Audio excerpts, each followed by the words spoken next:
नमस्कार, आदाब। मैं हूं राव अकरम और आप देख रहे हैं मेरा हिंदी यूट्यूब चैनल। साथियों, वीडियो शुरू करने से पहले आप लोगों से मेरी गुजारिश है कि मेरे इस चैनल को आप लोग सब्सक्राइब कर दें और साथ में बेल आइकन की घंटी को दबाना ना भूलें। तो चलिए आज की वीडियो में हम जानकारी करते हैं कि अनुसूचित जनजाति के व्यक्ति को जब भूमि मिल जाती है तो भूमि अधिनियम 1950 के जो है धारा 157 के तहत जो उसके ऊपर प्रतिबंध दिया गया है उसके बारे में जानकारी करेंगे कि वह अनुसूचित जनजाति का व्यक्ति अपनी भूमि को बेच क्यों नहीं सकता है। यानी कि अगर किसी अनुसूचित जनजाति के व्यक्ति को भूमि का पट्टा मिलता है तो क्या भूमिधरी होने के बाद भी आप उस पट्टे को उससे नहीं खरीद सकते, या फिर भूमि किस प्रकार का व्यक्ति खरीद सकता है और उसे खरीदने के लिए क्या करना होगा। अक्सर कर सभी पूरे भारत के अंदर यही एक समस्या है कि अनुसूचित जनजाति के व्यक्ति को जब कोई कास्ट के लिए भूमि का पट्टा मिल जाता है तो वह भूमिधर होने के बाद उस पट्टे को बेचने की फिराक में लग जाता है। और कुछ तो ऐसा होता है कि भूमि अनुसूचित जनजाति के व्यक्ति की नहीं बिकती है, लेकिन उसे बड़े काश्तकार उससे वह भूमि दबा लेते हैं और उसे कुछ पैसा दे देते हैं, जो कि सरासर गलत है। आज इसी के ही बारे में हम विस्तार से इस वीडियो के अंदर चर्चा करेंगे। लेकिन आपकी कोई भी क्वेरी है या आप और कुछ जानना चाहते हैं तो डिस्क्रिप्शन में मेरा मोबाइल नंबर है, आप वहां से नंबर लेकर मुझे कॉल भी कर सकते हैं। लेकिन उससे पहले आपको मेरे वीडियो से लिए कॉल के बारे में अगर जानकारी करनी है तो मुझसे मेरे नियमों को फॉलो करना पड़ेगा। तो चलिए वीडियो शुरू करते हैं और जानकारी लेते हैं कि अनुसूचित जनजाति का व्यक्ति अपनी भूमि को क्यों नहीं बेच सकता है। अगर बेच भी सकता है तो किसकी परमिशन पर वह किन व्यक्तियों को उस भूमि को बेच सकता है। वीडियो शुरू करते हैं। साथियों, जैसा कि मैंने आप लोगों को बताया कि अनुसूचित जनजाति का व्यक्ति किसी सामान्य और ओबीसी व्यक्ति को अपनी भूमि नहीं बेच सकता अगर वह उसकी नियम शर्तों को पूरा नहीं करता है। तो मैं इसके अंदर आपको एक धारा 157 यानी भूमि अधिनियम के अंदर 1950 के अंदर धारा 157 क और धारा 157 डबल क और धारा 157 जो है ख और धारा 157 डबल ख के बारे में आपको विस्तार से जानकारी देने जा रहा हूं और बताने जा रहा हूं कि अनुसूचित जनजाति के व्यक्ति के ऊपर किस प्रकार का प्रतिबंध। धारा 157 क अनुसूचित जातियों के सदस्यों के द्वारा भूमि के अंतरण पर प्रतिबंध, यानी कि धारा 153 और धारा 157 में जो उल्लेखित प्रतिबंधों का प्रतिकूल बिना डाले कोई भूमि या फिर असामी और अनुसूचित जनजाति का है तो कलेक्टर की पूर्व स्वीकृति के बिना अनुसूचित जाति के सदस्य के अलावा अन्य व्यक्ति को किसी भूमि या विक्रय दान अथवा बंधक पट्टा आवंटन करने का अधिकार नहीं होगा। यानी धारा 157 इस बात को कहती है कि अगर किसी अनुसूचित जनजाति के व्यक्ति के पास कोई भूमि है तो वह ना तो अपनी जाति से भिन्न किसी व्यक्ति को उस भूमि का विक्रय कर सकता है और ना ही उस भूमि को दान कर सकता है और ना ही उस भूमि को बंधक कर सकता है और ना ही उसका अंतरण का उसे अधिकार होगा, यानी बेचने का उसे अधिकार नहीं होगा। लेकिन प्रतिबंध यह है कि ऐसी कोई भी स्वीकृति कलेक्टर उस दशा में न दी जाएगी जिसमें धारा के अंतर्गत इस धारा के अंतर्गत यानी 157 क के अंतर्गत कोई प्रार्थना पत्र देने की तारीख पर या फिर उत्तर प्रदेश की जो धारित भूमि 1.26 हेक्टेयर से कम है अथवा जहां अंतरण करने वाले के द्वारा उत्तर प्रदेश में इस प्रकार की धारित भूमि कथित जो तारीख पर और अंतरण के पश्चात 1.26 हेक्टेयर से कम होने का संभावना हो। यानी खुलकर आपको बात बताता हूं कि अगर कोई व्यक्ति अनुसूचित जनजाति का किसी व्यक्ति को भूमि बेचता है अपनी भिन्न जाति से अलग तो उस व्यक्ति के पास पहले से ही 1.40 हेक्टेयर यानी 15 से 16 बीघे जमीन का होना बहुत ही जरूरी होता है। अगर वह परमिशन लेता है कि श्रीमान जी मैं अपनी भूमि को बेच रहा हूं यानी कलेक्टर से और उसकी परमिशन लेना चाहता है तो कलेक्टर उस बात की जांच करेगा कि अगर यह व्यक्ति भूमिधर है और अपनी भूमि को किसी अपनी जाति से भिन्न व्यक्ति को बेचना चाहता है तो उस दशा में उस व्यक्ति के पास 1.26 हेक्टेयर भूमि से कम ना हो पाए। अगर कलेक्टर को इस बात की जो है जानकारी लगती है कि इस व्यक्ति के पास इतनी भूमि बेचने के बाद जो है भूमि 1.26 हेक्टेयर से कम होती है, यानी 16 बीघे से कम होती है, तो उस व्यक्ति को कलेक्टर कभी भी भूमि बेचने की इजाजत नहीं देगा, अनुसूचित जनजाति के व्यक्ति को। अब यहीं पर थोड़ा सा मैं आपको बता दूं कि धारा 157 क और धारा 157 डबल क के बीच में क्या अंतर है। धारा 157 क यह प्रावधान करती है कि अनुसूचित जाति से संबंधित कोई भूमि या आसामी कलेक्टर के पूर्व अनुमोदन के सिवाय जो अनुसूचित जाति से संबंधित न हो और उस भूमि के अंतरण नहीं कर सकता है, जबकि धारा 157 डबल क के अंदर यह स्पष्ट निबंध और अंतर्विष्ट है कि अनुसूचित जाति से संबंधित कोई व्यक्ति धारा 131 ख के अधीन अंतरणीय अधिकार के साथ भूमिधर हो गया हो, उसे अनुसूचित जाति से संबंधित व्यक्ति से भिन्न व्यक्ति के अंदर कोई भी अधिकार प्राप्त नहीं होगा। यानी सीधी सी बात यह है कि अगर धारा 157 क के आधार पर कोई व्यक्ति अपनी भूमि अनुसूचित जनजाति का व्यक्ति बेचता है तो उसे चाहे उसके पास आसामी भूमि हो या फिर उसके पास भूमिधरी हो, तो वह कलेक्टर की बिना परमिशन के उस भूमि को नहीं बेचेगा। और यहां पर यह भी दे दिया है कि धारा 157 डबल क के अंदर कि अगर कोई अनुसूचित जनजाति का व्यक्ति जो है धारा 131 ख के आधार पर यानी भूमिधर हो गया हो, तो उस व्यक्ति को उसी दशा में भूमि बेचने का अधिकार होगा कि अगर उस व्यक्ति के पास पहले से ही 1.26 हेक्टेयर भूमि है और उससे ऊपर उसके पास जो भी भूमि होती है उसे वह कलेक्टर की परमिशन के आधार पर किसी भिन्न जाति के व्यक्ति को बेचने की कोई जो है दिक्कत नहीं है, लेकिन उससे पहले उसे कलेक्टर की परमिशन लेनी पड़ेगी। मैंने इस पर कई वीडियो बनाई है, आप मेरे चैनल पर जाइए किस प्रकार से अनुसूचित जनजाति की भूमि को यानी जो सामान्य और ओबीसी वर्ग का व्यक्ति है कैसे खरीद सकता है।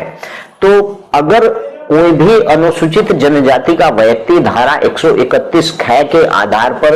यानी वह भूमिधर हो जाता है तो उसे परमिशन लेनी पड़ती है कलेक्टर के यहाँ से, और परमिशन लेने के बाद ही वह अपनी भूमि को बेच सकता है। और अधिकतर देखा होगा कि पहले वह सबसे पहले रजिस्ट्री अनुसूचित जनजाति के व्यक्ति को ही करेगा और फिर वहां से अनुसूचित जनजाति का जो दूसरा व्यक्ति है जिसने पहले अनुसूचित से रजिस्ट्री कराई है तो वह फिर सामान्य वर्ग के व्यक्ति को भूमि बेचेगा, लेकिन उससे पहले उसके पास 1.26 बीघे का जमीन का होना बहुत ही जरूरी है और जो भूमि वह बेच रहा है वह भूमि उससे ऊपर होनी बहुत ही जरूरी होती है। कलेक्टर इसी बात की जानकारी करता है कि क्या इस व्यक्ति के पास 1.26 बीघे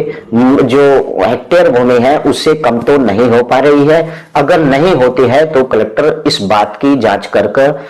उस व्यक्ति को परमिशन दे देता है भूमि बेचने के लिए, अन्य व्यक्ति को, चाहे वह ओबीसी वर्ग का हो चाहे फिर वह सामान्य वर्ग का हो। लेकिन इस पर प्रतिबंध यह भी है कि मैंने आपको बता दिया कि वह सामान्य वर्ग के व्यक्ति को भी भूमि बेच सकता है और ओबीसी वर्ग के व्यक्ति को भी भूमि बेच सकता है, लेकिन किन परिस्थितियों में इसका जानना भी बहुत जरूरी होता है।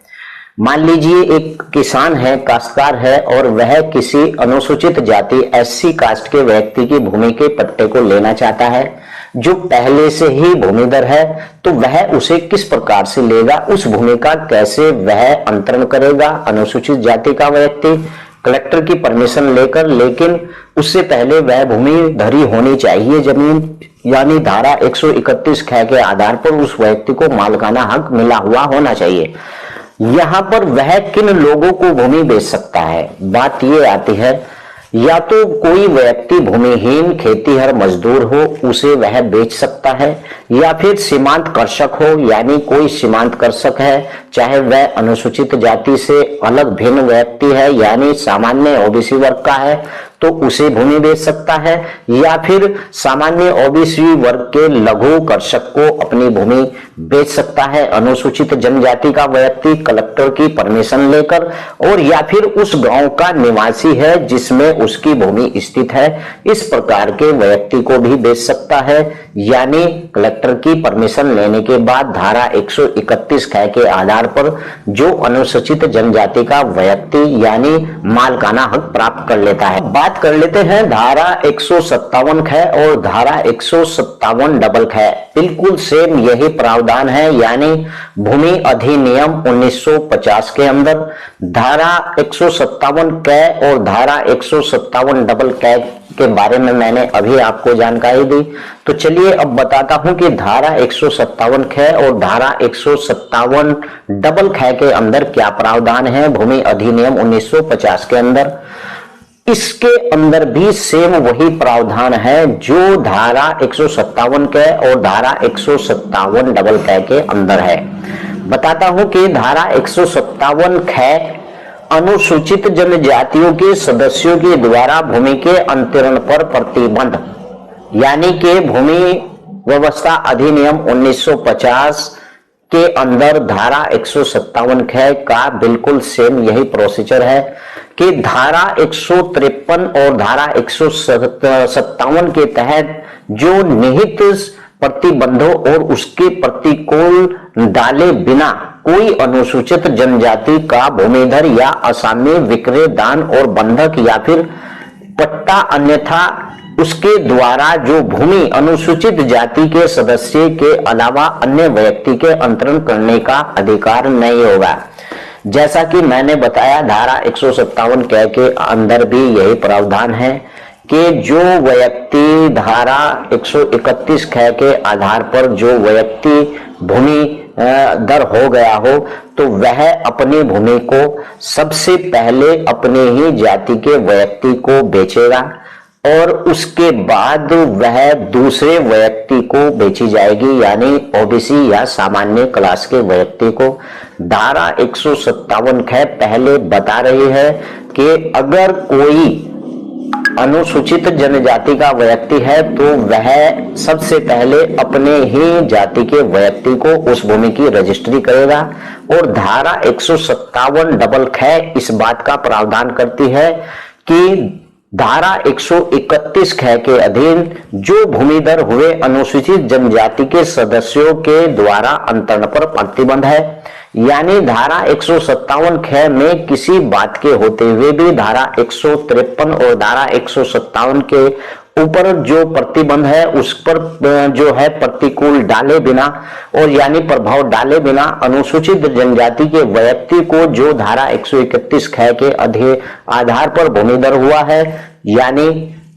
सीधी सी बात पर आ जाते हैं कि अगर आपको अनुसूचित जनजाति के व्यक्ति की भूमि को खरीदना है तो सबसे पहले अनुसूचित जनजाति का व्यक्ति अपनी ही जाति के व्यक्ति को भूमि बेचेगा। यानी धारा 157 ख और धारा 157 डबल ख इसी बात का प्रावधान है कि कोई भी सामान्य वर्ग का व्यक्ति या ओबीसी वर्ग का व्यक्ति डायरेक्टली किसी अनुसूचित जनजाति के व्यक्ति से भूमि नहीं खरीद सकता है।